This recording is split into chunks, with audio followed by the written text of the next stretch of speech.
I wouldn't be able to keep my eyes off of them if I saw them in real life. Hello, beautifuls. This is Aromie here, and welcome to the Edge of the Sky. We are back with this game. I kind of had to just go all the way back. Hold on, this is really loud. At least for me, it's really loud on my end. But I just restarted the whole thing because there's so many different art changes, and then I believe the storyline has got fixed a little. I'm not too sure, but a lot has happened since the last time I've recorded this. So I'm just gonna restart from the very beginning, and this is the first thing we see on our screen. So I have no idea if anything has been updated. August 6, 2018 mission transmission. After the Kairos invasion, new information has been found indicating that Phantom Alpha's identities may be known to Kairos and others. Thanks to Seven's recent arrival, it appears that integrity of her identity has remained intact. In light of this news, Phantom Alpha's compromised identities have been ordered to be wiped in an operation known as Operation Phoenix. Until Operation Phoenix has been completed, those affected operatives must keep their faces obscured at all times. When the operation is completed and the old identities wiped, the operatives will have new visual identities that will ensure their safety. Thank you for understanding and cooperating with this urgent matter. This is the whole when Big Hit reached out to them saying, can you not show their faces, the BTS faces. So everyone's face has been, not everyone, like all the boys' faces has been reworked, or is still getting reworked. So that's what's going on right here. Greetings, Operative 7. We regret to inform you that the simulation is in state of flux.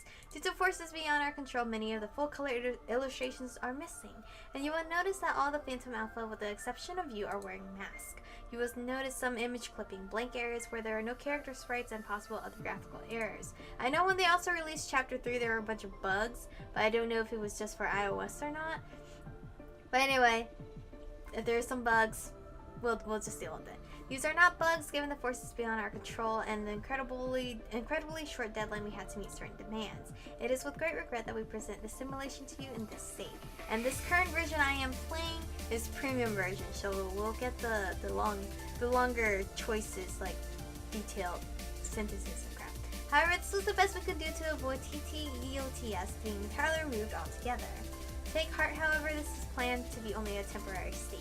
We are working hard on new faces for Phantom Alpha so that you may enjoy their company once more. This is Operation Phoenix. You can find out more details on their website.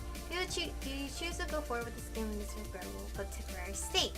Yes, we will. Thank you for understanding. We hope that you can still enjoy the story while the art is being worked on. Loading simulation to the edge of the sky. So yay! I've never traveled so far on my own before. This is all prologue stuff. I believe I can skip it. Let's skip it.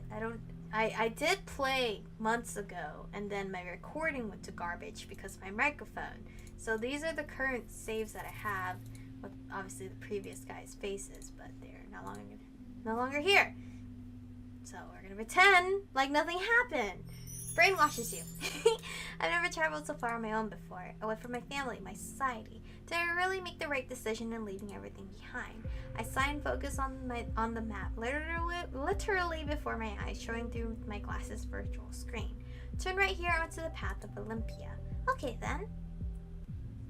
The moment I do as I'm told, I'm greeted with a radiant view of the sky. The music is now very quiet, so let's up this a little bit. A row of flower tree lines the also called path of Olympia. A small gasp escapes my lip as I take everything in. I come to a halt, all thought of why I'm here or what I'm supposed to be doing slipping away. The view of the strange pink trees before me steals my breath away. They're so... what are they? A single thought, a memory of a picture in a book comes to mind. The faded pink of the cherry blossom trees in the old picture is nothing like real life. They're even more beautiful than I could have imagined. And I just realized my mic is all the way over here. So hopefully, while I was talking, you guys heard me. If not, I upped the volume and now I'll lower the volume for audio. They're even more beautiful than I could have imagined. After admiring the flowers a moment more, I begin once more down the path of Olympia, this time in wonder. My tumultuous heart already feeling calmer at the sight. Olympia City. Whatever I had expected of the country's capital, it was not the raw view of nature in all its glory. The city was touted as a haven, the pinnacle of what humanity could achieve when it worked together, since so much of Earth is unlivable. Olympia's cutting edge of technology, beautiful architecture, and greenery as far as the eye could see have always sounded like heaven to me.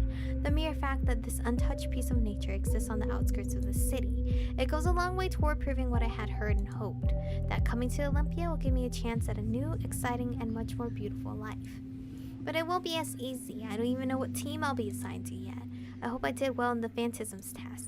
Phantasm, also called Phase for short, is an organization who is said to truly rule Olympia City, though I can only guess at how true that is. They are the ones who recruited me, told me to come here and begin a new life as Seven. Seven. The code name reminds me of those men I met only a few weeks ago. 9, 4, and 0. It's because of them that I was even able to come here.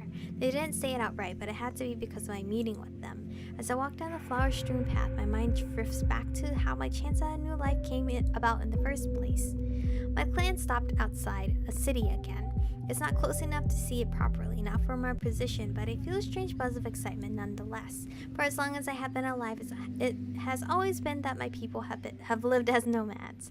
We wander from place to place, moving along whether the weather gets particularly bad. We drifters were especially back when some places become too hot to live in, due to the effects of climate change. We're a young people, and we're still learning and developing our own culture, which changes with each new person who joins us. As long as we have been a people, we have accepted anyone from any country and any nationality. Living our lives wandering the wastelands has taught us to try to be kind and open to anyone. But I hear some yelling and jeering behind me. With my curiosity piqued, I turned around without thought. A small group of men stands just as the line of the city limits. They're dressed in clean-cut clothes, with their hair perfectly styled, and everything about them screaming city dweller. However, threaded through the crowds are some scary-looking thuggish people too, probably having nothing better to do and just looking for a fight. They're yelling something I can't quite hear, and when I move a little closer, I immediately regret doing so. Dirty drifters aren't welcomed. I feel a lump form in my throat. Yeah, get away before you make our city walls dirty. Ha, good one. They can probably make the walls dirty by just looking at them. So freaking rude. Filthy things probably haven't bathed in their whole lives. Rude. I doubt they even know what the word means. I bet they just roll around on the ground and call that bathing. I forgot how rude these guys are.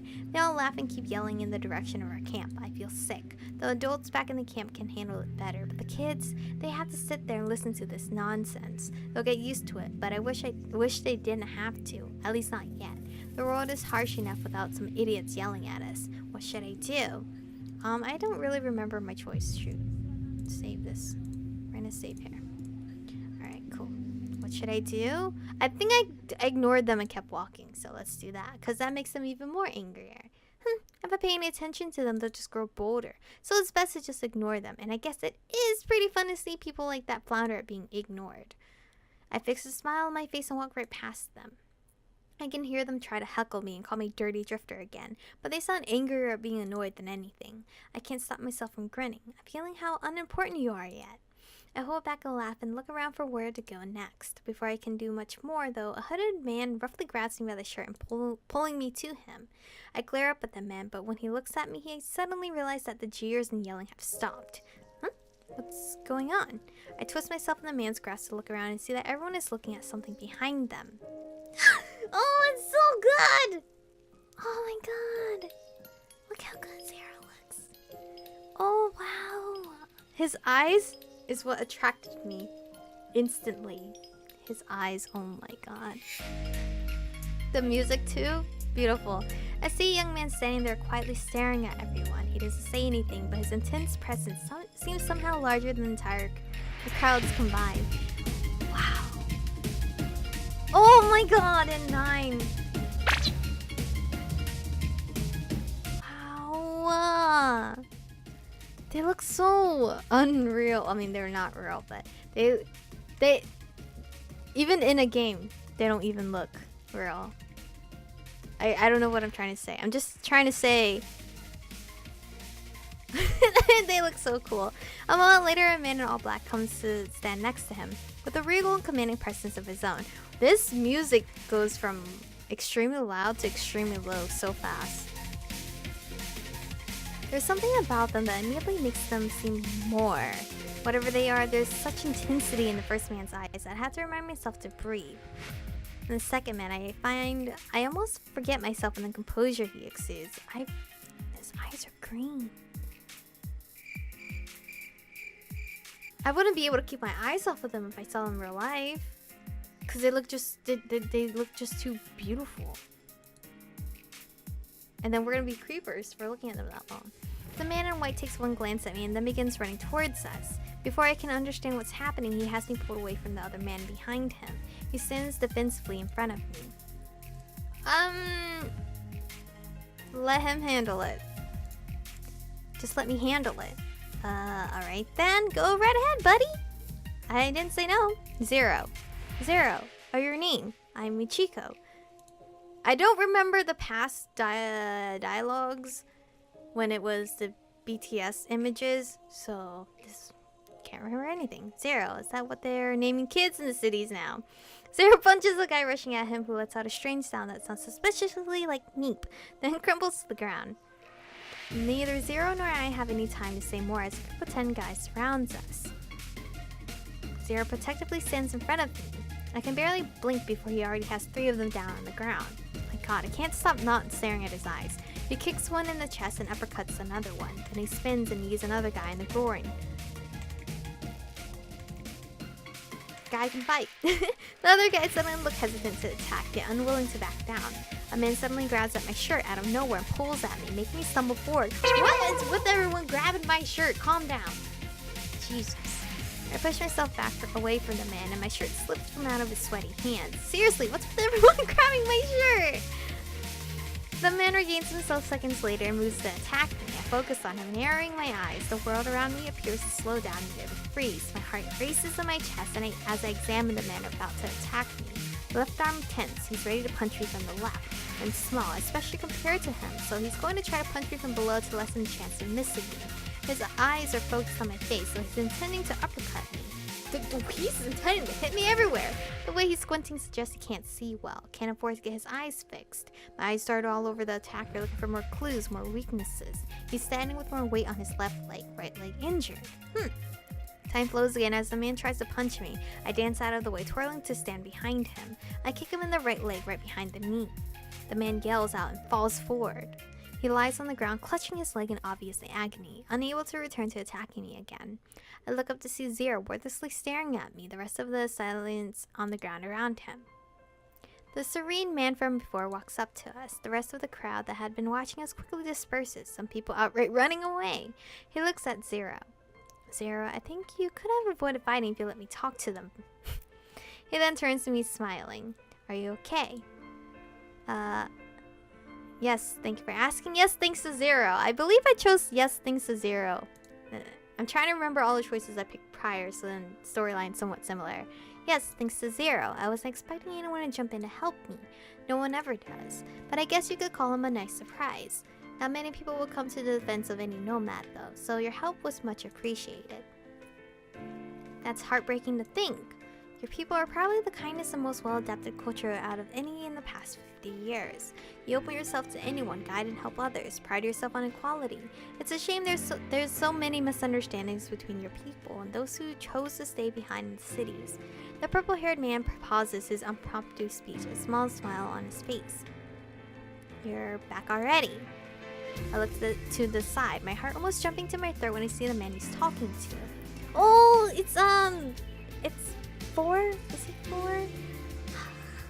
The one that's after everybody's heart. Already after my heart. What the hell? He scared me. I didn't hear him. The man barely glances at me before returning to the purple-haired man. Oh, he looks so... He's like my aesthetic. Everything on him is my aesthetic on a guy. 9. I checked the area, but there wasn't anything to suggest it was ever stashed here. 9. Another number name. And puts on a pair of glasses. Oof! Look at those glasses! Matching your outfit. Obscuring his thoughtful look. I'll be right back. With a quick glance at me, 9 leaves the group. I look at the 2 men I've been left with. Zero won't look at me. He seems stiff as he awkwardly shifts from one foot to another. Oh, you can't leave me with these 2 gorgeous men. man. And the other guy seems to be spacing out, looking somewhere over the horizon. Look how beautiful they are. I can't. Especially Zero's eyes. So we have 0 and 9. I look at the man in black. It's probably a good guess that the numbers are code names of some sort. So this guy probably has a number name too. So who do you guys work for? Could it be FaZe? Zero's piercing gaze moves to me at the same time that the newcomer's eyes become laser focused on me. Suddenly feeling very nervous, I try to think of what to say next. Who should I talk to? I believe I talked to Zero last time. My last choice. I really want to talk to, obviously, I believe he's 4. Just because my aesthetic. Where are all the other numbers? I believe that's the one I chose last time. Where are all the other numbers? You got 0 and 9 here, so there must be more. He nods. I'm 4. Where the others are is none of your business, though. Oh, no, I just meant if they're with you or not. I like to know if there are more guys with names for numbers that will pop out of nowhere and scare the crap out of me. 8, 6, 3, and 5. They're somewhere else, so they won't be popping out from anywhere. I'm really excited to see 5 because 5 was originally my bias tag. So, I have not seen a CG art of them yet, or character visual of him yet, and I haven't been trying to look at any other person, so it'll be a surprise. 9 comes back before I can ask anymore. You're familiar with the Wastelands, right? Would you be willing to help us find something? Oh, yes, of course. You didn't even need time to think. It's my people's way to do so. We try and help anyone out in the Wastelands, especially since there's few who know them better than us. Oh, and I need to save the freaking game because I'm over time. Oh, no, don't overwrite that. Put that there. But anyway, I've been waiting so long to play this game just because I had other games to play. I mean, I still have more games to play, but I kind of pushed this one above my list because this is the one I've been excited for. Anyway, thank you guys for watching today's episode. Definitely tell me which operative you're going to go after or you want to go after. I don't know if all the operatives are going to have romance options, but, you know, it's fun to imagine. But anyway, thank you guys for watching. Stay beautiful, and I'll see you guys in the next one.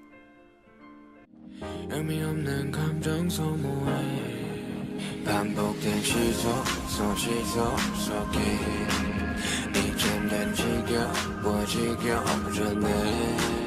반복된 시속 속에